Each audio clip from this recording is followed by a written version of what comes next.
السلام عليكم ورحمة الله وبركاته. الحمد لله رب العالمين والصلاة والسلام على أشرف المرسلين وعلى آله وصحبه أجمعين. رب اشرح لي صدري ويسر لي أمري واحلل عقدة من لساني يفقهوا قولي. أعوذ بالله من الشيطان الرجيم. بسم الله الرحمن الرحيم. وإذ يمكر بك الذين كفروا ليثبتوك أو يقتلوك أو يخرجوك ويمكرون ويمكر الله والله خير الماكرين. صدق الله العظيم. ബഹുമാന്യരായ സഹോദരന്മാരെ, സത്യവിശ്വാസികളെ, ജീവിതത്തിൻ്റെ നാനാമേഖലകളിൽ സർവശക്തനായ അല്ലാഹു സുബ്ഹാനഹു വ തആലയെ സൂക്ഷിച്ച് ജീവിക്കുവാൻ ഞാൻ എന്നോടെന്ന പോലെ നിങ്ങൾ ഓരോരുത്തരോടും ഓർമ്മിപ്പിക്കുകയാണ്, ഉപദേശിക്കുകയാണ്. കാര്യങ്ങൾ ശ്രദ്ധാപൂർവം കേൾക്കുകയും നല്ലത് മാത്രം പിൻപറ്റുകയും ചെയ്യുന്ന, ചിന്തിക്കുന്ന സന്മാർഗദർശികളായ സജ്ജനങ്ങളിൽ അല്ലാഹു നാമേവരെയും ഉൾപ്പെടുത്തി അനുഗ്രഹിക്കുമാറാകട്ടെ. പരിശുദ്ധമായ റമദാൻ നമ്മെ വിട്ടുപിരിഞ്ഞ് വീണ്ടും പഴയ ജീവിതത്തിലേക്ക് നമ്മൾ പാദമൂന്നിയിരിക്കുകയാണ്. പരിശുദ്ധ റമദാനിൽ ആർജിച്ചെടുത്ത ഈമാനികമായ ശുദ്ധിയും ആവേശവും ഊർജവും നമ്മുടെ ജീവിതത്തിലുടനീളം കാത്തു സൂക്ഷിക്കാൻ, അത് കൈമോശം വന്നു പോകാതെ, കെട്ടുപോകാതെ ജ്വലിപ്പിച്ച് നിർത്താൻ പ്രത്യേകമായ ശ്രദ്ധയും ഇടപെടലും സ്വമേധയാ എല്ലാവരും നേടിയെടുക്കണം എന്ന് ഓർമ്മിപ്പിക്കുകയാണ്. അല്ലാഹു സുബ്ഹാനഹു വ തആല നമ്മളെ എന്നും അവൻ്റെ പ്രിയപ്പെട്ട ദാസന്മാരിൽ ഉൾപ്പെടുത്തി അനുഗ്രഹിക്കുമാറാകട്ടെ. യഥാർത്ഥ മുഅ്മിനീങ്ങളിൽ, മുത്തഖീങ്ങളിൽ അല്ലാഹു നമ്മെ എല്ലാവരെയും ഉൾപ്പെടുത്തി അനുഗ്രഹിക്കുമാറാകട്ടെ. അവൻ്റെ കാരുണ്യവും സ്നേഹവും അവൻ്റെ എല്ലാവിധ അനുഗ്രഹങ്ങളും നിരന്തരം അല്ലാഹു നമ്മളിൽ ജീവിതത്തിൻ്റെ അവസാന ശ്വാസം വരെ വർഷിപ്പിച്ച് നൽകി അനുഗ്രഹിക്കുമാറാകട്ടെ. സഹോദരന്മാരെ, ഇന്ന് നമ്മുടെ രാജ്യം ഒരു പ്രത്യേകമായ പ്രതിസന്ധിയിലൂടെയാണ് കടന്നുപോയിക്കൊണ്ടിരിക്കുന്നത്. എന്നും ഈ പ്രതിസന്ധികൾ ഒന്നുമാറി നമ്മുടെ മുമ്പിൽ എത്തിക്കൊണ്ടിരിക്കുകയാണ്. ഓരോ പ്രശ്നങ്ങളും നമ്മളെ വേട്ടയാടിക്കൊണ്ടിരിക്കുകയാണ്. ഇപ്പൊ നമ്മൾ നേരിട്ടിരിക്കുന്ന ഏറ്റവും വലിയ ഒരു ദുരന്തം വഖഫ് ഭേദഗതി നിയമമാണ്. വഖഫ് ഭേദഗതി നിയമം കഴിഞ്ഞ ഏപ്രിൽ 3-ാം തീയതി പാർലമെന്റിൽ അതിശക്തമായ പ്രതിപക്ഷ എതിർപ്പുകൾക്കിടയിൽ വോട്ടിനിട്ട് പാസ്സാക്കുകയും പിന്നീട് രാജ്യസഭയിൽ പാസ്സാക്കുകയും രാഷ്ട്രപതി ഒപ്പുവെക്കുകയും ചെയ്തതിലൂടെ അത് വഖഫ് അമെൻമെന്റ് ആക്ട് നിയമമായി മാറിയിരിക്കുകയാണ്. ഇവിടെ മുസ്ലിങ്ങളെ സംബന്ധിച്ചിടത്തോളം വഖഫ് ഭേദഗതി എന്തിനാണ്? ഈ രാജ്യത്തെ സംബന്ധിച്ചിടത്തോളം വഖഫ് ഭേദഗതി നിയമം എന്തിനാണ്? ഭേദഗതി എന്ന് പറയുമ്പോൾ ഒന്നുകിൽ അത് മുസ്ലിങ്ങളുടെ ഉത്തരവാദിത്വത്തിലുള്ള വഖഫ് ആ ഒരു സംവിധാനം കാര്യക്ഷമമായി കൊണ്ടുപോകുന്നതിന് അപര്യാപ്തതകൾ ഉണ്ടാകുമ്പോൾ അതിന്റെ സംരക്ഷണം എന്ന അർത്ഥത്തിൽ അതിന് ഭേദഗതികൾ വേണം. അതല്ലെങ്കിൽ രാജ്യത്തിന്റെ ഭരണഘടനാ താല്പര്യത്തിനനുസരിച്ച് അതിനെ അമെൻമെന്റ് ചെയ്യേണ്ടതുണ്ടാവും. ഇത് രണ്ടുമല്ലാതെ മുസ്ലിങ്ങൾക്കോ രാജ്യത്തെ പ്രതിപക്ഷങ്ങൾക്കോ മഹാഭൂരിഭാഗം വരുന്ന രാജ്യസ്നേഹികൾക്കോ ബോധ്യപ്പെടാത്ത ഒരു അമെൻമെന്റ്, ഒരു ഭേദഗതിയാണ് ഇപ്പോൾ പാസാക്കി ഇപ്പോൾ ചർച്ച ചെയ്ത് നിയമമാക്കിയിട്ടുള്ളത്. സഹോദരന്മാരെ, 1954 സെൻട്രൽ വഖഫ് കൗൺസിലും അതുപോലെ സംസ്ഥാന വഖഫ് ബോർഡുകളും ഒക്കെ നിലവിൽ വരികയുണ്ടായി. അതിനുശേഷം 2 തവണ വഖഫ് നിയമങ്ങൾ ഭേദഗതി ചെയ്തു. 1995-ലും 2013-ലും. ഇത് രണ്ടും വഖഫ് സ്വത്തിന്റെ സംരക്ഷണാർത്ഥമുള്ളതായിരുന്നു. എന്നാൽ ഇപ്പോ ഈ 2024 ഏപ്രിൽ 3-ാം തീയതി നിയമമാക്കിയിട്ടുള്ള ഈ വഖഫ് ഭേദഗതി നിയമം ഇവിടെ ആർക്കും ഒന്നും സംരക്ഷിക്കാൻ വേണ്ടിയുള്ളതല്ല, മുസ്ലിങ്ങളുടെ വഖഫ് സ്വത്ത് സംരക്ഷിക്കാൻ വേണ്ടിയുള്ളതല്ല, മറിച്ച് അത് ദുരുദ്ദേശപരമായിരുന്നു എന്നാണ് നമുക്ക് കാണാൻ കഴിയുന്നത്. നമ്മുടെ രാജ്യത്തെ വഖഫ് സ്വത്തുക്കൾ ധാരാളമായി അന്യാധീനപ്പെട്ടു പോയിട്ടുണ്ട്. സർക്കാർ വകയിൽ നമ്മുടെ വഖഫ് ഭൂമികൾ കയ്യേറ്റം ചെയ്യപ്പെട്ടു പോയിട്ടുണ്ട്. അതുപോലെ സ്വകാര്യ വ്യക്തികൾ കയ്യേറിപ്പോയിട്ടുണ്ട്. ഇങ്ങനെയൊക്കെയുള്ള സാഹചര്യങ്ങൾ നമ്മുടെ രാജ്യത്ത് കടന്നു പോയിട്ടുണ്ട്. അങ്ങനെ കോടിക്കണക്കിന് സ്വത്തുക്കൾ നമുക്ക് നഷ്ടപ്പെട്ടു പോയിട്ടുണ്ട് വഖഫ് മുതലായി. അതോടൊപ്പം ഇപ്പോ നമ്മുടെ വഖഫ് സ്വത്തുക്കൾ അത് മുസ്ലിങ്ങളുടെ ഉടമസ്ഥതയിൽ തന്നെ അതിന്റെ താല്പര്യം സംരക്ഷിച്ചുകൊണ്ട് അതിനെ തിരിച്ചു പിടിക്കുകയും ഉള്ളത് സംരക്ഷിക്കുകയും ചെയ്യേണ്ട ബാധ്യതയുണ്ടായിരുന്നു. ആ അർത്ഥത്തിലാണ് ഒരു അമെൻമെന്റ് നമുക്ക് രാജ്യത്തിന് വേണ്ടിയിരുന്നത്. പക്ഷേ ഇതങ്ങേയറ്റം മുസ്ലിങ്ങളെ വംശഹത്യ ചെയ്യുക എന്ന ലക്ഷ്യത്തോടെയുള്ള ഒരു ഭേദഗതിയാണ് എന്ന് നമ്മൾ മനസ്സിലാക്കണം. പ്രചരിപ്പിക്കപ്പെടാറുണ്ടായിരുന്നത് മുസ്ലിങ്ങൾക്കാണ് കേന്ദ്ര സർക്കാർ കഴിഞ്ഞാൽ, നമ്മുടെ സർക്കാരിന്റെ ഉടമസ്ഥതയിലുള്ള ഭൂസ്വത്തുക്കൾ കഴിഞ്ഞാൽ ഏറ്റവും കൂടുതൽ ഭൂമിയുള്ളത് അത് മുസ്ലിങ്ങൾക്ക് വഖഫിന്റെ പേരിലാണുള്ളത് എന്നാണ് പ്രചരിപ്പിക്കപ്പെട്ടിരുന്നത്. യഥാർത്ഥത്തിൽ ഇതേ ഏപ്രിൽ 3-ാം തീയതി മുസ്ലിങ്ങളുടെ കാര്യത്തിൽ ഒരു തീരുമാനമായി കഴിഞ്ഞപ്പോ RSSന്റെ ഓർഗനൈസറിന്റെ വെബ് പോർട്ടലില് ഒരു ലേഖനം പ്രസിദ്ധീകരിക്കുകയുണ്ടായി. നിങ്ങൾ വായിച്ചിട്ടുണ്ടാവും. രാജ്യത്ത് ഏറ്റവും കൂടുതൽ ഭൂസ്വത്തുക്കളുള്ളത് കത്തോലിക്ക സഭയുടെ പേരിലാണ്. 17.29 കോടി ഏക്കർ ഭൂമിയാണ് കത്തോലിക്ക സഭയുടെ പേരിലുള്ളത്. ഇത് 2000-ത്തിലധികം കോടി രൂപ മൂല്യം വരുന്നതാണ് അത്രേ. 1927 ബ്രിട്ടീഷ് ഗവൺമെന്റ് നിലവിലുള്ള സമയത്ത് ക്രിസ്ത്യാനികൾക്ക് നിയമമാക്കി കൊടുത്തതാണ്. ഇന്ത്യൻ ചർച്ച് ആക്ട് എന്ന നിയമം 1927 ഉണ്ടാക്കിയിട്ട് അതിന്റെ പേരിൽ രജിസ്റ്റർ ചെയ്തു കൊടുത്തതാണ്. ഇനി ക്രിസ്ത്യാനികൾ കഴിഞ്ഞാൽ പിന്നെ ഏറ്റവും കൂടുതൽ ഭൂമി കൈവശം വെച്ചിരിക്കുന്നത് മുസ്ലിങ്ങളാണ്. ഇവിടെ പാർലമെന്റിൽ നടന്ന വമ്പിച്ച ചർച്ചയ്ക്കിടയിൽ കപിൽ സിബല് പാർലമെന്റിൽ എഴുന്നേറ്റ് നിന്ന് പറയുന്നത് നമ്മൾ കേട്ടതാണ്. തമിഴ്നാട്ടിലും ആന്ധ്രയിലും അതുപോലെ തന്നെ തെലുങ്കാനയിലും മാത്രമായി ക്ഷേത്രഭൂമികൾ 10 ലക്ഷം ഏക്കർ ഭൂമിയാണ് ഹിന്ദുക്കളുടെ ഉടമസ്ഥതയിലുള്ളത്. ബാക്കിയുള്ള സംസ്ഥാനത്തിന്റെ കഥകൾ വേറെയാണ്. എന്നാൽ ഇന്ത്യയിൽ മുസ്ലിങ്ങളുടെ ഭൂസ്വത്ത് വഖഫ് സ്വത്തുക്കളായി പറയുന്നത് 8 ലക്ഷം ഏക്കർ മാത്രമാണ്.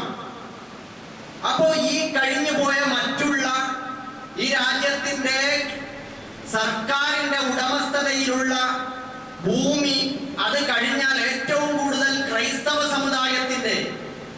സമുദായത്തിന്റെ നേതൃത്വത്തിലുള്ള അവരുടെ ഉടമസ്ഥതയിലുള്ള ഭൂമിയാണ് ഏറ്റവും കൂടുതലുള്ളത്. 17.29 കോടി ഏക്കർ ഭൂമി, 20,000 കോടിയോളം മൂല്യം വരുന്ന ഭൂമി. അതുണ്ടായിട്ട് അതിനെ ഒരു തരത്തിലും അമെൻമെന്റ് ചെയ്യേണ്ടതോ അതല്ലെങ്കിൽ അതിനെക്കുറിച്ചുള്ള ചർച്ചയോ ശ്രദ്ധയോ ഇല്ല. അങ്ങനെ നിൽക്കുമ്പോ ഈ ക്രൈസ്തവ സമൂഹമാണ് നമ്മുടെ വഖഫ് ഭേദഗതി നിയമത്തിന് എല്ലാവിധ പിന്തുണയും കൊടുത്തത് രാജ്യത്ത്. അതിലൂടെ അവർ രക്ഷപ്പെടുമെന്നാണ് അവർ വിചാരിച്ചത്. യഥാർത്ഥത്തിൽ RSS അതേ വഖഫ് ഭേദഗതി നിയമം പാസ്സായ അതേ ദിവസത്തിൽ തന്നെ അവർക്ക് സൂചന കൊടുത്തു കഴിഞ്ഞു. ഇത് ബുദ്ധിശൂന്യരായ അവരുടെ നേതൃത്വം മനസ്സിലാക്കിയിരുന്നെങ്കിൽ അവർക്ക് കൂടുതൽ നന്നാകുമായിരുന്നു. സഹോദരന്മാരെ, ഇവിടത്തെ മുസ്ലിങ്ങളുടെ കൈവശമുള്ള വഖഫ് സ്വത്തിനേക്കാൾ കൂടുതൽ ക്രൈസ്തവരുടെയും ഹൈന്ദവരുടെയും കയ്യിൽ അവരുടെ മതപരമായ ആവശ്യത്തിന് വേണ്ടി അവരുടെ ഉടമസ്ഥതയിലുള്ള ഭൂമിയുടെ കാര്യത്തിൽ ഒരു ഇടപെടലുമില്ലാതിരിക്കുമ്പോൾ ഇന്ത്യയിലെ മുസ്ലിങ്ങളുടെ 8 ലക്ഷം ഏക്കർ ഭൂമി വഖഫ് സ്വത്തായി കിടക്കുമ്പോൾ അതിൽ മാത്രം കണ്ണു നട്ടുകൊണ്ട് ഒരു ഭരണകൂടം നിയമമുണ്ടാക്കുക, അത് അങ്ങേയറ്റം അന്യായമാണ്, അക്രമപരമാണ് എന്ന് നമുക്ക് കാണാൻ കഴിയും. ഇത് വഖഫ് ബോർഡിനോടുള്ള വഖഫിനോടുള്ള വിരോധമാണോ? എന്താണ് വഖഫ് എന്ന് പറയുന്നത്? നമുക്കറിയാം, വഖഫ് പണ്ഡിതന്മാർ അതിനെക്കുറിച്ച് വിവിധ തരത്തിൽ നിർവചിച്ചിട്ടുണ്ട്. അതിന്റെ എല്ലാം അടിസ്ഥാനപരമായ ആശയം ഒന്ന് തന്നെയാണ്. ഹബ്സുൽ അസ്ലു വതസ്ബീൽ മൻഫഅ ഫീ വുജൂഹിൽ ഖൈർ ബിഹൈസു ലാ യുബാഉ വലാ യൂറസ് വതുസ്റഫു മനാഫിഉഹു അലാ മാ ഹദ്ദദഹു അൽ-വാഖിഫ് തഖർറുബൻ ഇല അല്ലാഹി തആല. എന്ന് പറഞ്ഞാൽ വഖഫ് എന്ന് പറഞ്ഞാൽ ഭൂമിയോ അതല്ലെങ്കിൽ മറ്റേതെങ്കിലും കെട്ടിടമോ അതുപോലുള്ള ഏതെങ്കിലും ഒരു വസ്തു, ഒരു സാധനം അള്ളാഹുവിന്റെ മാർഗത്തിൽ അള്ളാഹുവിനോടുള്ള സാമീപ്യം ആഗ്രഹിച്ചിട്ട് ഒരാള് നന്മയുടെ വഴികളിൽ അതിനെ വ്യയം ചെയ്യാൻ വേണ്ടി വഖഫ് ചെയ്യുക. അതിന്റെ അടിസ്ഥാനം, അതിന്റെ അസ്ലിന് അതിനെ വിൽക്കാനോ അനന്തരമാക്കാനോ പാടില്ല എന്ന നിബന്ധനയോടെ അതിൽ നിന്നുള്ള പ്രയോജനങ്ങൾ ആളുകൾക്ക് കിട്ടിക്കൊണ്ടിരിക്കുക. അതിന്റെ അടിസ്ഥാനത്തിൽ പള്ളികൾ വഖഫ് ചെയ്യപ്പെട്ടിട്ടുണ്ട്, മദ്രസകൾ വഖഫ് ചെയ്യപ്പെട്ടിട്ടുണ്ട്, അതേപോലെ തന്നെ ഖബർസ്ഥാനുകൾ വഖഫ് ചെയ്യപ്പെട്ടിട്ടുണ്ട്, അറബിക് കോളേജുകൾക്ക് വേണ്ടി വഖഫ് ചെയ്യപ്പെട്ടിട്ടുണ്ട്, ആതുരാലയങ്ങൾക്ക് വേണ്ടി, ഹോസ്പിറ്റലുകൾക്ക് വേണ്ടി, ജീവകാരുണ്യ പ്രവർത്തനങ്ങൾക്ക് വേണ്ടി ഒക്കെ വഖഫ് ചെയ്യപ്പെട്ടിട്ടുണ്ട്. ഇത് ഇസ്ലാമിക സംസ്കാരമാണ്. റസൂലുള്ളാഹി സ്വല്ലല്ലാഹു അലൈഹി വസല്ലം പറയുന്നത് കാണാം, മരണാനന്തരം ഒരാളുടെ സൽക്കർമ്മങ്ങൾ, അയാൾക്ക് മുറിഞ്ഞു പോകാത്ത സൽക്കർമ്മങ്ങൾ എന്തൊക്കെയാണ് എന്ന് വിശദീകരിച്ചിടത്ത് ഇബ്നു മാജാ റഹിമഹുല്ലാഹ് റിപ്പോർട്ട് ചെയ്ത ഒരു ഹദീസ് കാണാം. ഇന്ന മിമ്മാ യൽഹഖുൽ മുഅ്മിനു മിൻ അമലിഹി വഹസനാതിഹി ബഅദ മൗതിഹി ഇൽമൻ അല്ലമ. ഒരാൾ മരണപ്പെട്ടു പോയാൽ മരണാനന്തരവും അയാളിലേക്ക് ചെന്നു ചേരുന്ന അണമുറിയാതെ കിട്ടിക്കൊണ്ടിരിക്കുന്ന, അയാൾക്ക് ഒഴുകിയെത്തുന്ന നന്മകൾ അതിന്റെ കൂട്ടത്തിൽ എണ്ണിക്കൊണ്ട് നബി സല്ലല്ലാഹു അലൈഹി വസല്ലം പറയുന്നു, ഒരാൾ അറിവ് പഠിച്ചു, അത് പഠിപ്പിച്ചു കൊടുത്തു, വനശറഹു അതിനെ പ്രചരിപ്പിച്ചു. ദീനീ സ്ഥാപനങ്ങൾ, മദ്രസകൾ, അറബിക് കോളേജുകൾ, ലൈബ്രറികൾ, കലാലയങ്ങൾ, ഇതിന്റെയൊക്കെ പ്രചാരണത്തിന് വേണ്ടിയുള്ള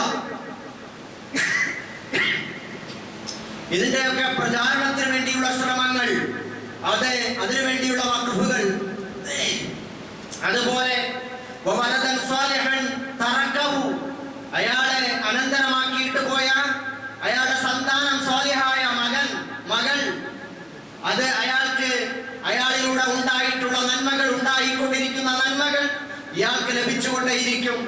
വമുസ്ഹഫുൻ വരിസഹു അതേപോലെ അദ്ദേഹം പരിശുദ്ധ ഖുർആൻ അത് പഠിക്കുകയും പഠിപ്പിക്കുകയും ചെയ്യുന്ന ഒരു പരിശുദ്ധ ഖുർആൻ ഓതുന്ന മുസ്ഹഫ് അത് ഉപേക്ഷിച്ചിട്ട് പോയി അതിനെ മറ്റുള്ളവരെടുത്ത് ഉപയോഗപ്പെടുത്തുന്നു, അത് അയാൾക്ക് പ്രതിഫലം കിട്ടിക്കൊണ്ടിരിക്കും.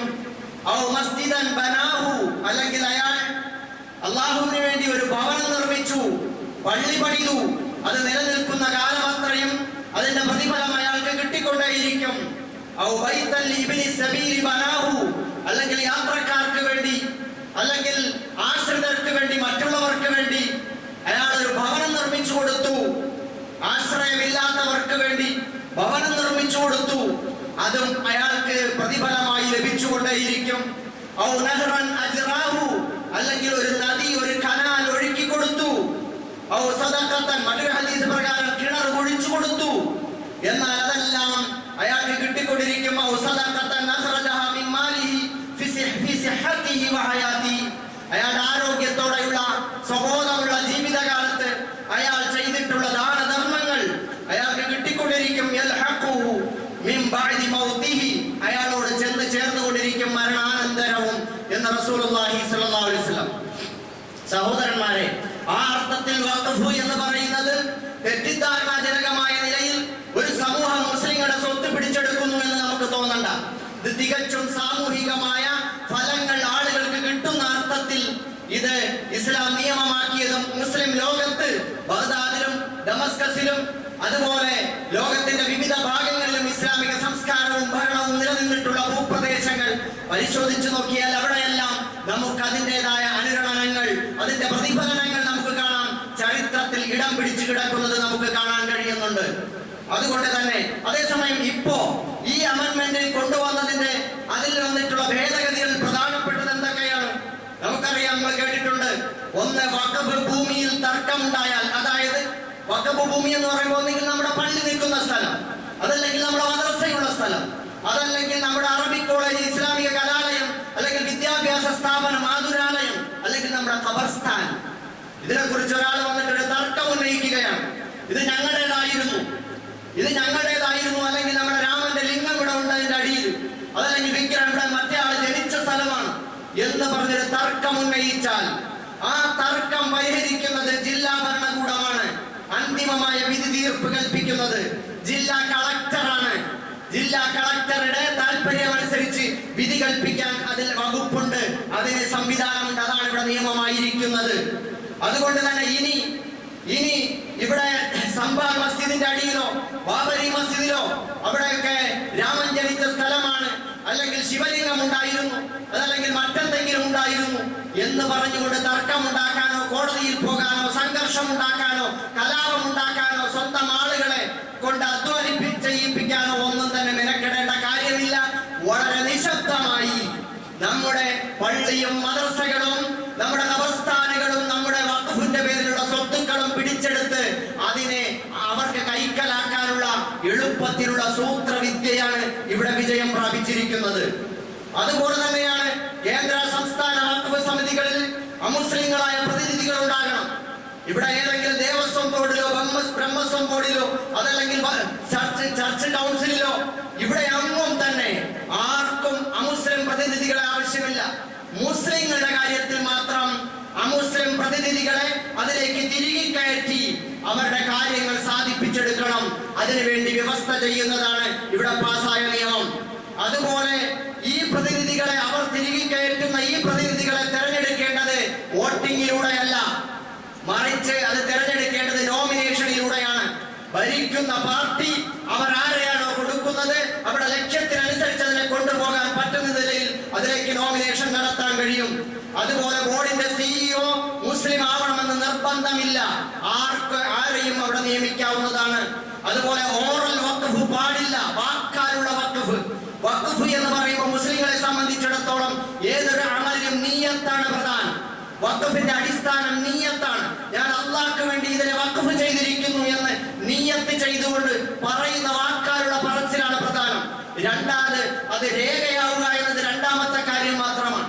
അതുകൊണ്ട് തന്നെ രാജ്യത്തിന്റെ വിവിധ ഭാഗങ്ങളിൽ ഒരുപാട് വഖഫ് സ്വത്തുക്കൾ ഓറലായിട്ടുണ്ട്, അത് വാക്കാൽ അത് വഖഫ് ചെയ്യപ്പെട്ടതായിട്ടുണ്ട്, രേഖ നോക്കിയാൽ കാണൂല. അങ്ങനെ വരുമ്പോ രാജ്യത്തിന്റെ വിവിധ ഭാഗങ്ങളിൽ രേഖകൾ നോക്കുമ്പോ കിട്ടാത്തത് അതൊക്കെ സ്വന്തമാക്കാൻ അവർക്ക് സാധിക്കും. ഇപ്പൊ നമ്മുടെ ഈ പള്ളി ഷൊർണൂർ ജുമാ മസ്ജിദ് അതിനെ പുനർനിർമ്മിക്കാൻ നമ്മൾ ശ്രമിച്ചപ്പോ അതിന്റെ ആധാരം അന്വേഷിച്ച് നമ്മൾ 1 വർഷത്തിലധികം നടന്നു. അവസാനം കണ്ടെത്തി നമ്മൾ, അൽഹംദുലില്ലാ. ഞാൻ ഈ കമ്മിറ്റിയെ അഭിനന്ദിക്കുകയാണ്. അത് കണ്ടെത്തി, എന്നിട്ട് അതിന്റെ അടിസ്ഥാനത്തിൽ സമ്പൂർണമായ രേഖകളുടെ അടിസ്ഥാനത്തിലാണ് നമ്മുടെ പണി തുടങ്ങിയിട്ടുള്ളത്. ഇതേപോലെ പല പള്ളികൾക്കും ആധാരം തിരഞ്ഞു പോയാൽ, ഖബർസ്ഥാനുകൾക്ക് ആധാരം തിരഞ്ഞു പോയാൽ, അറബിക് കോളേജുകൾക്ക്, ഇസ്ലാമിക കലാലയങ്ങൾക്ക്, വിദ്യാഭ്യാസ സ്ഥാപനങ്ങൾക്ക് ആധാരം തിരഞ്ഞു പോയാൽ കണ്ടെന്ന് വരില്ല. വെറും ഓറലായിട്ട് അവിടെ കിടപ്പുണ്ടാവും. അതിന്റെ രേഖകൾ അല്ലെങ്കിൽ തന്നെ അതൊക്കെ തന്നെ കടലാസുകൾ അതൊക്കെ ദ്രവിച്ചു പോയിട്ടുണ്ടാകും.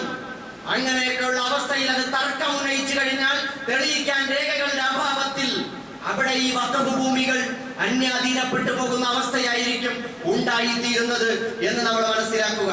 സഹോദരന്മാരെ, യഥാർത്ഥത്തിൽ ഇതിന്റെയൊക്കെ ലക്ഷ്യം എന്താണ് നമ്മൾ ആലോചിക്കണം. എന്താണ് ഇപ്പൊ വഖഫ് ഭേദഗതി ചെയ്യേണ്ട ഒരു ആവശ്യകത രാജ്യത്തിനോ രാജ്യത്തെ പ്രതിപക്ഷ പാർട്ടികൾക്കോ അല്ലെങ്കിൽ മുസ്ലിങ്ങളോട് കാരുണ്യം കാണിക്കപ്പെടുന്ന മുസ്ലിങ്ങൾക്കോ ഒന്നും തന്നെ ഇത് ബോധ്യപ്പെട്ടിട്ടില്ല. പിന്നെ ഈ അർത്ഥത്തിലെല്ലാം ഈ നിബന്ധനകൾ വെച്ചുകൊണ്ട് ഭേദഗതി വരുത്തിയപ്പോൾ ബുദ്ധിയുള്ള ആർക്കും മനസ്സിലാകും ഇത് മുസ്ലിങ്ങളുടെ ഭൂമി വഖഫ് സ്വത്ത് തട്ടിയെടുക്കാനുള്ള ഒരു ശ്രമമാണ്. ഇതൊരു വലിയ അജണ്ടയുടെ ഭാഗമാണ്. കേവലം ഒരു വഖഫ് പ്രശ്നം വരുമ്പോ, ഒരു പൗരത്വ പ്രശ്നം വരുമ്പോ, ഒരു മുത്തലാഖ് പ്രശ്നം വരുമ്പോ, ഒരു കാശ്മീരിലെ അവിടുത്തെ അവിടുത്തെ നിയമം അതിനെ ഭേദഗതി ചെയ്യുമ്പോ, അതല്ലെങ്കിൽ personal law, uniform civil code കൊണ്ടുവരാൻ ശ്രമിക്കുമ്പോ ഒക്കെ തന്നെ ഇതൊക്കെ ഒറ്റപ്പെട്ട ചില പ്രശ്നങ്ങളായി കണ്ട് അതിനെ നമ്മൾ തള്ളിക്കളയുകയാണ് ചെയ്യുക. പക്ഷെ യഥാർത്ഥത്തിൽ ഇവിടെ ഇന്ത്യ രാജ്യത്തെ സംബന്ധിച്ചിടത്തോളം നമ്മൾ ഈ രാജ്യത്തേക്ക് കടന്നു വന്ന വൈദേശിക ആധിപത്യത്തിനെതിരെ സമരം ചെയ്ത് നമ്മൾ നേടിയെടുത്ത സ്വാതന്ത്ര്യം 1947 ആഗസ്റ്റ് 15 നമ്മൾ നേടിയെടുത്ത സ്വാതന്ത്ര്യം, സമരത്തിന് കൂട്ടുനിൽക്കാത്ത യഥാർത്ഥത്തിൽ വൈദേശികമായ ആര്യവംശശുദ്ധിയിൽ വിശ്വസിക്കുന്ന ഇവിടുത്തെ സംഘപരിവാർ ഫാഷിസത്തിൽ നിന്നും നാസിസത്തിൽ നിന്നും കടം കൊണ്ട ആ ഒരു സംഘപരിവാർ പ്രത്യയശാസ്ത്രം ഈ രാജ്യത്തെ കൊള്ളയടിച്ചു കഴിഞ്ഞിരിക്കുന്നു. ഈ രാജ്യത്തെ അവർ കാർന്ന് തിന്നുകൊണ്ടിരിക്കുകയാണ്, അവർ കൈയടക്കി കഴിഞ്ഞിരിക്കുകയാണ്. 1925 ജന്മം കൊണ്ട രാഷ്ട്രീയ സ്വയം സേവക സംഘ് അഥവാ RSS എന്ന് പറയുന്ന ഒരു സംഘടന, അതൊരു കേവല രാഷ്ട്രീയ പാർട്ടി ആയിട്ടല്ല വന്നത് സഹോദരന്മാരെ. അത് കേവലം ഒരു രാഷ്ട്രീയ പാർട്ടി ആയിട്ടല്ല, ഈ രാജ്യത്തിന് സേവനം ചെയ്യാനെന്ന അർത്ഥത്തിൽ അത് നിലവിൽ വരികയും എല്ലാ മേഖലയിലും അവരുടെ സിദ്ധാന്തങ്ങൾ അവർ ക്രമേണ കൊണ്ടുവന്നു. കുട്ടിക്കാലത്തെ കുട്ടികളെ പിടികൂടി അവരിലേക്ക് ഈ ആശയങ്ങൾ തിരികെ കയറ്റി അങ്ങനെ അവർ ഈ രാജ്യത്തെ മുഴുവൻ ഒരു നൂറ്റാണ്ടാകുമ്പോഴേക്കും അവർ കൈയടക്കി കഴിഞ്ഞിരിക്കുകയാണ്.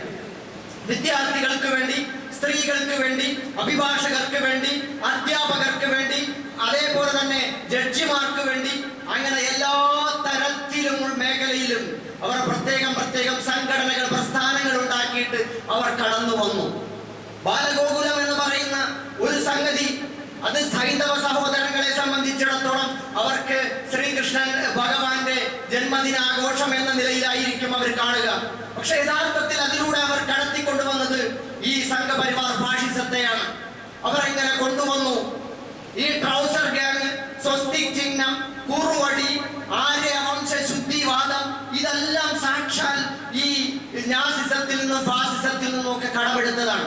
നുണപ്രചാരണം, ഈ പറയുന്ന ഗീബൽസിന്റെ നുണപ്രചാരണ രീതി, ഇതെല്ലാം അവിടെ നിന്ന് കൊണ്ടുവന്നതാണ്. അങ്ങനെ തന്നെ കോപ്പിയടിച്ച് ഇന്ത്യയിൽ നട്ടു വളർത്തിയതാണ്. നിങ്ങൾ മനസ്സിലാക്കണം. അങ്ങനെ ഈ ഒരു നൂറ്റാണ്ടാകുമ്പോഴേക്കും ഈ രാജ്യം കൈയടക്കി കഴിഞ്ഞിരിക്കുന്നു. ഈ രാജ്യത്ത് ആർക്കും ഒന്നും ചെയ്യാൻ പറ്റാത്തൊരു സ്ഥിതിവിശേഷം വന്നിരിക്കുന്നു.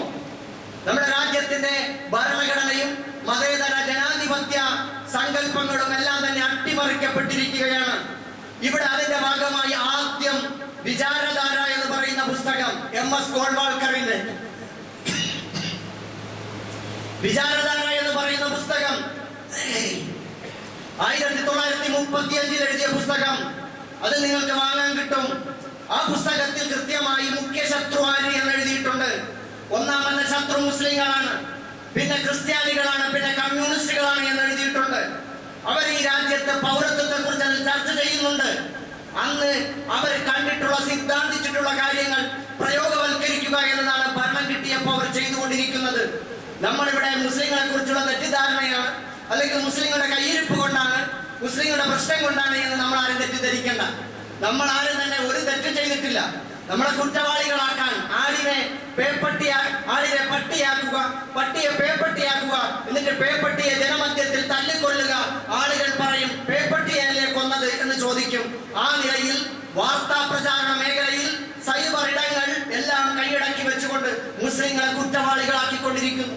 ഈ രാജ്യത്തെ വെട്ടിമുറിച്ചത് നമ്മളാണെന്ന് പറയും. അതിൽ നമുക്ക് യാതൊരു പങ്കുമില്ല. ഈ രാജ്യത്തെ കലാപങ്ങൾ ഉണ്ടാക്കുന്നതും മതസ്പർദ്ധ ഉണ്ടാക്കുന്നതും നമ്മളാണെന്ന് പറയും. അതിൽ നമുക്കൊരു പങ്കുമില്ല. സഹോദരന്മാരെ, ഒരുപാട് ആരോപണങ്ങൾ മുസ്ലിങ്ങൾക്കെതിരെ വന്നിട്ടുണ്ട്. ആ ആരോപണങ്ങൾ വസ്തുനിഷ്ഠമായി ചരിത്രപരമായി പഠിച്ചു നോക്കിയാൽ അതിലൊരു കഴമ്പുമില്ല എന്ന് നമുക്ക് കാണാൻ കഴിയും. അതിനപ്പുറം മുസ്ലിങ്ങൾ ഈ രാജ്യത്ത് ചെയ്തിട്ടുള്ള സംഭാവനകൾ എടുത്തു നോക്കിയാൽ നൂറുകണക്കിന് സംഭാവനകൾ നമുക്ക് അവിടെ കാണാൻ കഴിയും. അങ്ങനെയുള്ള മുസ്ലിങ്ങളെ ആളിനെ പട്ടിയാക്കുകയും പട്ടിയെ പേപ്പട്ടിയാക്കുകയും ജനമധ്യത്തിൽ തല്ലിക്കൊല്ലുകയും ചെയ്യുന്ന ഒരവസ്ഥ എന്ന് പറഞ്ഞാൽ, പേപ്പട്ടിയെ തല്ലിക്കൊല്ലുമ്പോ ചോദിക്കാനും പറയാനും ആളില്ലാത്ത അവസ്ഥ. നിങ്ങളൊന്ന് നോക്കൂ, ഏതെങ്കിലും ഒരു മുസ്ലിം മരിച്ചു, ഒരു കുട്ടി ആക്സിഡന്റിൽ മരിച്ചു, അത് സോഷ്യൽ മീഡിയയിൽ വന്നാൽ അതിന്റെ താഴെ വരുന്ന കമന്റുകൾ എന്തായിരിക്കും? അതിഭീകരമാണ്. എങ്ങനെയാണ് ഒരു നാടിന്, നമ്മുടെ പച്ച മലയാളത്തിലെ ഈ രാജ്യത്തെ ജനങ്ങൾക്ക് അങ്ങനെയൊക്കെ പ്രതികരിക്കാൻ കഴിയുക? എവിടെയെങ്കിലും ഒരു ആക്സിഡന്റ് ഉണ്ടായാൽ, ഒരു പ്രശ്നമുണ്ടായാൽ, ഒരു ദാരുണമായ അവസ്ഥയുണ്ടായാൽ, ഒരു രോഗം വന്ന് മരിച്ചാൽ അത് വേണം അയാൾക്ക്. അവൻ അങ്ങനത്തവനാണ്, മുസ്ലിമാണ്, മേത്തനാണ്, അല്ലെങ്കിൽ വിദേശിയാണ്, തീവ്രവാദിയാണ്, ഭീകരവാദിയാണ്, അവനൊക്കെ ചത്തൊടുങ്ങണം എന്ന് പറയുന്ന കമന്റുകൾ വരുന്ന വിധത്തിലേക്ക് നമ്മുടെ രാജ്യം മാറിപ്പോയിരിക്കുകയല്ലേ? നമ്മുടെ പോലീസ് സേന അഴിച്ചു മാറ്റപ്പെടുകയാണ്. ഇപ്പൊ തന്നെ ഈ അമെൻമെന്റ് ആക്ടിനെതിരെ, വഖഫ് നിയമത്തിനെതിരെ, പൗരത്വ ഭേദഗതി നിയമത്തിനെതിരെ ഒക്കെ സമരം ചെയ്തപ്പോ അതിനൊക്കെ എതിരെ നടപടി എടുക്കുന്നത് ആരാണ്? അങ്ങേയറ്റം മതനിരപേക്ഷത പറയുന്ന സർക്കാരുകളാണ്. അവരുടെ കീഴിലാണ് ഈ രാജ്യത്തിന്റെ പോലീസ് സ്ഥിതി ചെയ്യുന്നത്. ഈ സംസ്ഥാനത്തിന്റെ പോലീസ് ഇത് മാറി മറിഞ്ഞിരിക്കുകയാണ്. ഉത്തരേന്ത്യൻ പോലീസിനെ പോലെ, സംഘപരിവാറിന്റെ പോലീസിനെ പോലെയായി മാറുകയല്ലേ? പ്രതിഷേധിക്കുന്നവരെ തല്ലിച്ചതയ്ക്കുക, അവർക്കെതിരെ കരിനിയമങ്ങൾ പാസാക്കുക. ഇതാണ് നമ്മുടെ രാജ്യത്തിന്റെ അവസ്ഥകൾ പോയിക്കൊണ്ടിരിക്കുന്നത് എന്ന് പറഞ്ഞാൽ നമ്മൾ മനസ്സിലാക്കണം, ഇവിടെ നിലനിൽക്കുന്നത് ഒന്നാമത്തത് മുസ്ലിങ്ങൾ ഇവിടുത്തെ മുഖ്യ ശത്രുക്കളാണ്. അവരെ ഇവിടെ നിന്നും വംശീയമായി ഉന്മൂലനം ചെയ്യുക എന്നതാണ്. BS മുഞ്ചയൊക്കെ പറഞ്ഞതുപോലെ, RSSന്റെ ആചാര്യന്മാരിൽപ്പെട്ട BS മുഞ്ചയൊക്കെ പറഞ്ഞതുപോലെ, അവിടുത്തെ ഫാഷിസ്റ്റുകൾ, അവിടുത്തെ ജർമ്മനിയിലെയും അതേപോലെ തന്നെ ഇറ്റലിയിലെയും ഒക്കെ ഫാഷിസ്റ്റുകളും നാസിസ്റ്റുകളും അവിടെ പെരുമാറിയതിൽ നമുക്ക് പാഠമുണ്ട്. ജൂതന്മാർക്കെതിരെ അവിടെ ഹിറ്റ്ലർ പെരുമാറിയതിൽ നമുക്ക് പാഠമുണ്ട് എന്ന് അദ്ദേഹം എഴുതി വച്ചിട്ടുണ്ടായിരുന്നു. ആ പാഠമാണ് ഇവിടെയും പ്രയോഗിക്കുന്നത്.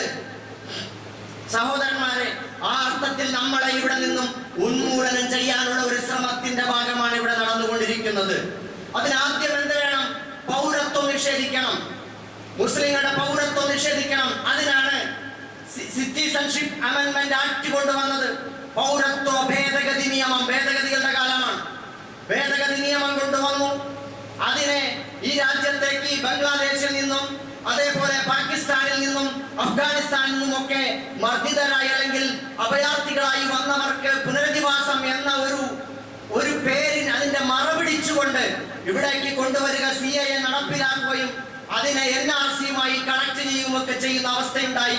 ഒരുപാട് പൗരത്വ പ്രക്ഷോഭങ്ങൾ ഉണ്ടായി. എന്നിട്ട് എന്തുണ്ടായി? കോടതിയെ സമീപിച്ചു, സുപ്രീം കോടതിയെ. ഇതുവരെയും അതിൽ യാതൊരു പരിഹാരവുമായിട്ടില്ല. ഇവിടെ നിയമം പാസ്സാക്കപ്പെട്ടു, അതാണ് ഇവിടെ രാജ്യത്ത് നിലവിലുള്ളത്. അതിനുശേഷം അപ്പൊ അതോടുകൂടി എന്തുണ്ടാകും? നമ്മൾ ഈ രാജ്യത്ത് അന്യരായി മാറും. പൗരത്വം നമ്മൾ തെളിയിക്കാൻ നിർബന്ധിതരായി തീരുകയാണ്. അപ്പൊ പൗരത്വം തെളിയിക്കാൻ നമ്മൾ നിർബന്ധിതരായി തീരുന്ന ഒരവസ്ഥാവിശേഷം ഉണ്ടായിട്ട് നമ്മളെ ഈ രാജ്യത്ത് പൗരന്മാരല്ലാതാക്കി രേഖപ്പെടുത്തുക എന്നതാണ് അതിന്റെ തന്ത്രം. രണ്ടാമത് നമ്മളിപ്പോ കണ്ടതാണിത്. എന്താണ്? വഖഫ് ഭേദഗതി നിയമം. അപ്പൊ ഒരു ജനതയെ അവരുടെ ഭൂമിയിൽ നിന്ന് പുറത്താക്കാനുള്ള ഒരു തന്ത്രം, നിയമപരമായ തന്ത്രം. രണ്ടാമത്തത് അവരുടെ മതസ്ഥാപനങ്ങളാണ്. പള്ളികളും മദ്രസകളും ഖബർസ്ഥാനുകളും ഹോസ്പിറ്റലുകളും വിദ്യാഭ്യാസ സ്ഥാപനങ്ങളും ഒക്കെ ഉണ്ടെങ്കിൽ അതിനെയൊക്കെ ഇവിടെ നിന്നും പിടിച്ചെടുക്കണം, അവരവിടെ നിന്നും പുറന്തള്ളണം. അതിനുള്ളൊരു തന്ത്രമാണ് വഖഫ് അമെൻമെന്റ് ആക്ട് എന്ന് പറയുന്നത്. മൂന്നാമതായി ഇനി ചെയ്യേണ്ടത് എന്താണ്?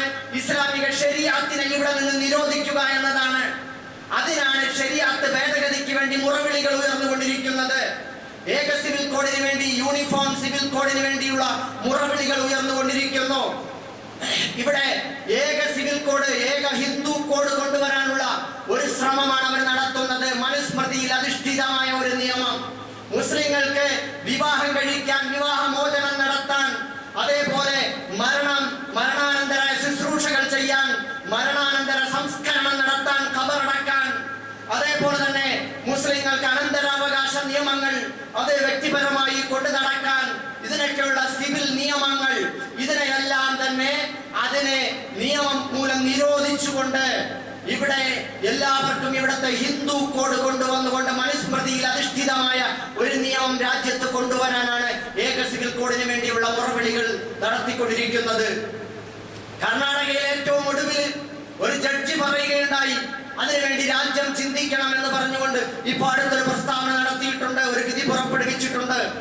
സഹോദരന്മാരെ, ഈ അർത്ഥത്തിൽ മുസ്ലിങ്ങളെ അവരുടെ പൗരത്വം ഇല്ലാതാക്കി, അവരുടെ മതപരമായ സ്ഥാപനങ്ങളിൽ നിന്നും, പള്ളികളിൽ നിന്നും, മദ്രസകളിൽ നിന്നും, ഖബർസ്ഥാനുകളിൽ നിന്നും പുറത്താക്കി, അവരുടെ ശരീഅത്ത് കൂടി നിരോധിച്ച് ഈ രാജ്യത്ത് നിന്ന് നമ്മളെ ഇവിടെ നിന്നും പുറത്താക്കാൻ, അന്യരാക്കി തീർക്കാൻ, വോട്ടവകാശമില്ലാത്തവരാക്കി തീർക്കാൻ, പൗരന്മാരല്ലാതാക്കി തീർക്കാൻ എന്താണോ വിചാരധാര പറഞ്ഞത് അത് നടപ്പിൽ വരുത്താനുള്ള നിയമപരമായ സാധുതയുടെ 80% ഇവിടെ പൂർത്തിയാക്കി കഴിഞ്ഞിരിക്കുകയാണ് എന്ന് നമ്മൾ മനസ്സിലാക്കേണ്ടതുണ്ട്.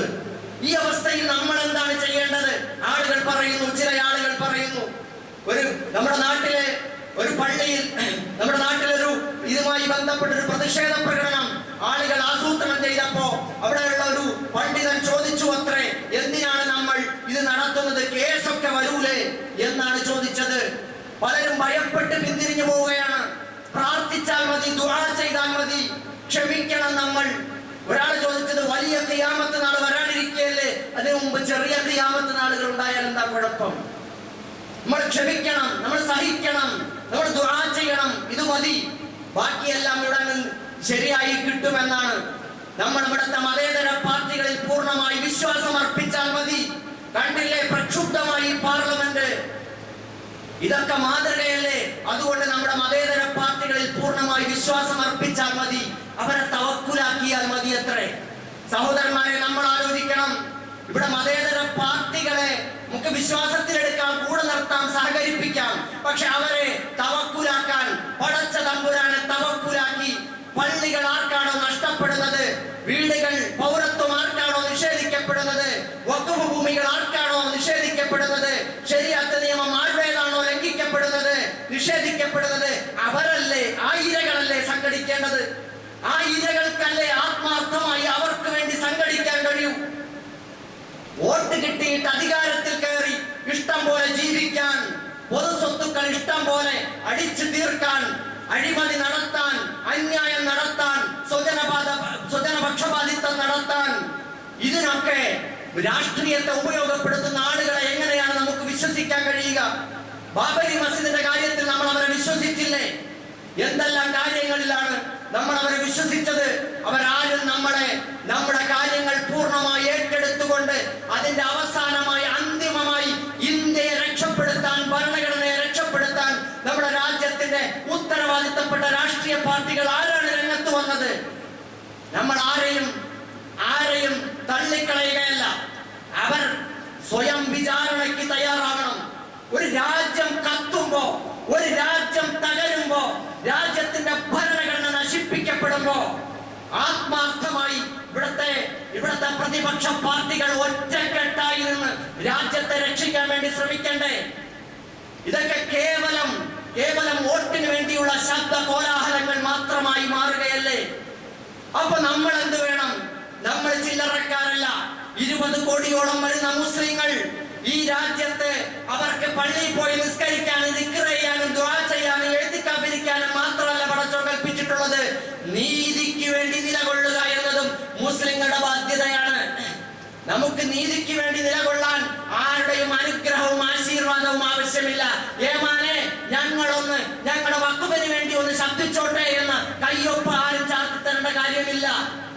സഹോദരന്മാരെ, ഇന്ത്യ രാജ്യത്ത് അധിനിവേശ ശക്തികൾക്കെതിരെ, ബ്രിട്ടീഷുകാർക്കെതിരെ, പോർച്ചുഗീസുകാർക്കെതിരെ, ഫ്രഞ്ചുകാർക്കെതിരെ പടപൊരുതിയവരും സമരം ചെയ്തവരുമായ മുസ്ലിങ്ങളാണ് നമ്മൾ. അങ്ങനെയുള്ള നമ്മൾ നമ്മുടെ അവകാശങ്ങൾ കവർന്നെടുക്കപ്പെടുമ്പോ നമ്മളാണ് സംഘടിക്കേണ്ടത്. ഇരകളുടെ ഐക്യമാണ് ഉണ്ടാവേണ്ടത്. ഒന്നാമത്തെ കാര്യം, അതിന് ഈ പഴയ തർക്കങ്ങൾ അവസാനിപ്പിക്കണം. വഖഫ് പള്ളിയിൽ നിന്നുകൊണ്ടാണ് അങ്ങോട്ടും ഇങ്ങോട്ടും അടിപിടി കൂടുന്നത്. പരിശുദ്ധ റമദാനിൽ പോലും ഒഴിച്ചു നിർത്തിയിട്ടില്ല. അടിക്കാനും പിടിക്കാനും കൈയടക്കാനും വേണ്ടിയിട്ടുള്ള ശ്രമങ്ങൾ, ഓരോരോ നിസ്സാരമായ പ്രശ്നങ്ങൾ. നമ്മുടെ പ്രശ്നം എന്താ? ഇവിടുത്തെ കാലിമാരുടെയും നേതാക്കന്മാരുടെയും ജോലി എന്താ? അവർക്ക് ഇവിടുത്തെ മാസപ്പിറവി കാണണം. അതാണ് ഏറ്റവും വലിയ പ്രശ്നം. അതിന്റെ പേരിലായി തർക്കം. ചന്ദ്രക്കലയുടെ വലുപ്പം എത്ര? വലിയ ചർച്ച. ആകാശം ഇടിഞ്ഞു വീഴാൻ പോകുന്നു. സഹോദരന്മാരെ, ഇങ്ങനെ നിസ്സാരമായ കാര്യങ്ങളിൽ പിടിച്ച് തർക്കിക്കുക, അങ്ങോട്ടും ഇങ്ങോട്ടും, നീയാണ് സുന്നി, നീയാണ് യഥാർത്ഥത്തിൽ അഹ്ലുസുന്നത്തിന്റെ ആള്, ഞാനാണ് അഹ്ലുസുന്നത്തിന്റെ ആള്, നീ മുബത്തദിയാണ്, നീ നരകത്തിലാണ്, നരകത്തിൽ സമൂഹത്തിന്റെ അടിത്തട്ടിലാണ്. തെളിവ് ഖുർആൻ, ഹദീസ്. എന്ത് ബഹളമാണ് സഹോദരന്മാരെ! എത്ര കാലമായി ഈ നാണം കണ്ട പരിപാടിക്ക് ഈ സമുദായം കൂട്ടുനിൽക്കുന്നു? അവസാനിപ്പിച്ചുകൂടെ? വ്യക്തിപരമായി വ്യത്യസ്തമായ വീക്ഷണങ്ങളാകാം പഠനത്തിന്റെയും ചർച്ചയുടെയും അടിസ്ഥാനത്തിൽ. പക്ഷേ സമൂഹ മധ്യത്തിൽ രാഷ്ട്രീയക്കാരെ പോലും നാണം കെടുത്തുന്ന തരത്തിൽ തമ്മിലടിക്കുകയും പള്ളികൾ പൊട്ടിക്കുകയും മദ്രസകൾ പൊട്ടിക്കുകയും കൊലപാതകം നടത്തുകയും ചെയ്യുന്ന സംസ്കാരം നമ്മുടെ കേരളത്തിലെങ്കിലും നമ്മൾ വെച്ച് കെട്ടേണ്ടതുണ്ട്. അവസാനിപ്പിക്കണം. അങ്ങനെ വിഭാഗീയത പറയുന്ന, ശിഥിലീകരണം പറയുന്ന നേതാക്കന്മാർ ഞങ്ങൾക്ക് വേണ്ടെന്ന് പറയാൻ നമ്മൾ തയ്യാറാവണം. ഒറ്റക്കെട്ടാവണം. മുസ്ലിങ്ങളുടെ പ്രശ്നങ്ങൾ ഒറ്റക്കെട്ടായി ഏറ്റെടുക്കണം. രണ്ടാമത്, സമാനമായി ഇരകളാക്കപ്പെടുന്ന സമൂഹം ആരാണോ അവരോട് ചേർത്ത് പിടിക്കാൻ നമുക്ക് സാധിക്കണം. രാജ്യത്തെ അങ്ങനെ ആ അർത്ഥത്തിൽ മതനിരപേക്ഷമായ മതേതരമായിട്ടുള്ള ഒരു ജനകീയമായ പ്രതിഷേധം നമുക്ക് ഉയർത്തിക്കൊണ്ടുവരാൻ സാധിക്കണം. അങ്ങനെ നമ്മൾ മുമ്പോട്ട് പോകണം. അല്ലാഹുവിൽ തവക്കുലാക്കണം. പടച്ചവനിലെല്ലാം അർപ്പിക്കണം. ഒന്നും നഷ്ടപ്പെടാനില്ല. ഈ ലോകത്ത് നമുക്കൊന്നും നഷ്ടപ്പെടാനില്ല. പടച്ചവന്റെ മുമ്പിൽ ജീവിതവും അർപ്പിക്കണം.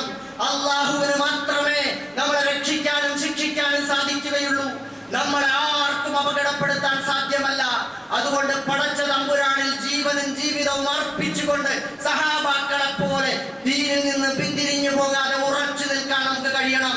നമ്മുടെ ജീവൻ പോയാൽ, നമ്മുടെ സ്വത്തുക്കൾ പോയാൽ, നമ്മുടെ പള്ളികൾ പോയാൽ, നമ്മുടെ സഹോദരിമാരുടെ അഭിമാനങ്ങൾ കവർന്നെടുക്കപ്പെട്ടാൽ അവിടെ നമുക്ക് ജനകീയമായി മതേതര ജനാധിപത്യ സ്വഭാവത്തിൽ ചെറുത്തു നിൽക്കാൻ സാധിക്കണം. ജനാധിപത്യത്തിന് അങ്ങനെയുണ്ടൊരു സ്വഭാവം. വോട്ട് കുത്താൻ മാത്രമല്ല, വോട്ട് കുത്തിയവന്റെ അവകാശങ്ങളെ സംരക്ഷിക്കാൻ ജനകീയമായ പ്രക്ഷോഭങ്ങളും പ്രതിരോധങ്ങളും തീർക്കാൻ അവർക്ക് അവകാശമുണ്ട്. അത് ഭരണഘടനാപരമായ അവകാശമാണ്. റസൂലുള്ളാഹി സ്വല്ലല്ലാഹു അലൈഹി വസല്ലമയോട് ഒരാൾ വന്നിട്ട് ചോദിച്ചു, നബിയെ, ഒരാൾ എന്റെ സ്വത്ത് പിടിച്ചെടുക്കാൻ ശ്രമിക്കുന്നു. നബി പറഞ്ഞു, ഞാൻ എന്ത് ചെയ്യണം? നബി സല്ലല്ലാഹു അലൈഹി വസല്ലം പറഞ്ഞു, നീ കൊടുക്കരുത്. അവൻ എന്നെ കൊല്ലാൻ വന്നാലോ നീ അവനോട് പോരാടണം. അപ്പൊ ഞാൻ കൊല്ലപ്പെട്ടാലോ നീ ഷഹീദാണ്. അവൻ നരകത്തിലാണ്.